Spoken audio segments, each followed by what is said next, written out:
ලෝකයේ තියෙන අද්භූතම දේවල් තියෙන්නේ අපිට නොපෙනෙන තැන්වල නෙමෙයි අපේ දෙපා මුලමයි. අද අපි කතා කරන්නේ පෘථිවියේ තියෙන අමුතුම ජීවියෙක් ගැන. මේවා හුදෙක් හතු වර්ගයක් විතරක් නෙමෙයි. මිනිස් මොළය පරිණාමය වෙන්න බලපෑම් කරපු ලෝකයේ ප්‍රධාන ආගම් බිහි වෙන්න මුල් වුණා කියලා සැක කරන ඒ වගේම අදටත් විද්‍යාඥයන්ව පුදුමයට පත් කරන මැජික් මෂ්රූම් ගැනයි. මේවා ඇත්තටම දිව්‍යමය ඖෂධයක්ද නැත්නම් විනාශකාරී මද්‍රව්‍යයක්ද?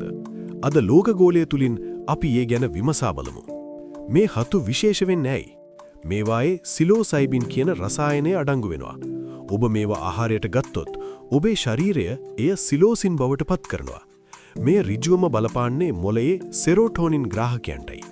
සාමාන්‍යයෙන් අපේ මොළයේ විවිධ කොටස් එකිනෙක සම්බන්ධ වෙන්නේ යම් නිශ්චිත රටාවකට. නමුත් මැජික් මෂ්රූම් භාවිත කළ විට වෙනද සම්බන්ධ නුවූ මොළයේ කොටස් අලුතින් සම්බන්ධ වෙන්න පටන් ගන්නවා. හරියට නගරයක තියෙන පාරවල් ඔක්කොම එකවර විවෘත වුණා වගේ. ඒ නිසයි මිනිස්සුන්ට වෙනද නොදකපු වර්ණ පේන්නෙත්, ශබ්ද ඇහෙන්නෙත්, Tamanගේ අතීතය ගැන අමුතුම විදිහට හිතන්න පුරුවන් වෙන්නෙත්. ප්‍රසිද්ධ පර්යේෂකයෙක් වන ටෙරන්ස් මැකේනා ඉදිරිපත් කළේ පුදුම හිතන මතයක්. ඔහු පවසන්නේ මීට වසර දහස් ගණනකට පෙර අපේ මුතුන් මිත්තන් වන හෝමෝ ඉරෙක්ටස් මානවයා මේ හතු ආහාරයට ගත්තා කියලයි. අප්‍රිකානු තනබිම්වල ගවයින්ගේ වසූරිය මත වැවුණු මේ හතු ආහාරයට ගැනීම නිසා ඔවුන්ගේ මොළයේ ප්‍රමාණය සහ බුද්ධිය ඉතා වේගයෙන් වර්ධනය වුණා කියලා ඔහු තර්ක කරනවා. භාෂාව බිහිවීම, සංකේත භාවිතය සහ නිර්මාණශීලීත්වය ඇතිවීමට මේ හතු උත්තේජනයක් වුණු බවට මතයක් තියෙනවා. මේ විද්‍යාත්මකව තවමත් ඔප්පු කර නැතත් මානව පරිණාමය ගැන කතා කරද්දී මෙය බැහැර කළ නොහැකි ප්‍රබල මතයක්. ලෝකයේ බොහෝ ආගම්වල ආරම්භයේ දෙස බලද්දී මේ හතුවල සලකුණු පේන්න තියෙනවා. ඉපැරණි ඍග්වේදයේ සඳහන් වන සෝමපානය ගැන ඔබ අසා ඇති. එය පානය කළ පසු මරණය ජයගත හැකි බවත් දෙවියන් දැකීමට හැකි බවත් පැවසෙනවා. බොහෝ ඉතිහාසඥයන් පවසන්නේ මේ සෝමපානය යනු මැජික් මෂ්රූම් සාරයේ බවයි. ඒ වගේම මධ්‍යම ඇමරිකාවේ ඇස්ටෙක්වරුන් මේවා හැඳින්වූයේ ටියෝනානා කටල් හෙවත් දෙවියන්ගේ මාංශය ලෙසයි.